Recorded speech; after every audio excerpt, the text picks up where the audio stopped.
আসসালামু আলাইকুম রহমতুল্লাহ। আজকে নতুন আরেকটা ভিডিওতে আপনাদেরকে স্বাগতম।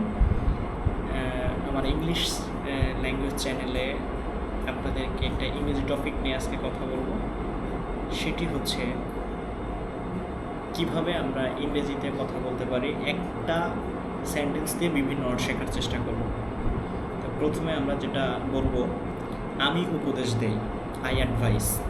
আমি উপদেশ দিলাম, আই অ্যাডভাইজড। আমি উপদেশ দিয়েছি, আই হ্যাভ অ্যাডভাইজড। আমি উপদেশ দিয়েছিলাম, আই হ্যাড অ্যাডভাইজড।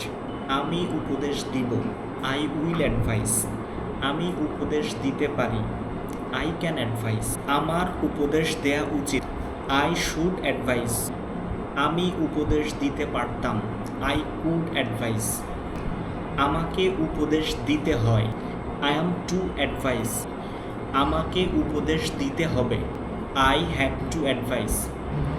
আমাকে উপদেশ দিতেই হবে, I must have to advice. আমাকে উপদেশ দিতেই হবে, I must have to advice. আমাকে উপদেশ দিতে হয়েছিল, আই হ্যাড টু অ্যাডভাইস। আমার উপদেশ দিতে ইচ্ছে করছে, আই ফিল লাইক অ্যাডভাইজিং। আমি উপদেশ দিতে চাই, I would like to advise. আমার উপদেশ দিতে সমস্যা হচ্ছে, I am having problem advise. কী হবে যদি আমি উপদেশ না দেই, what if I don't advice.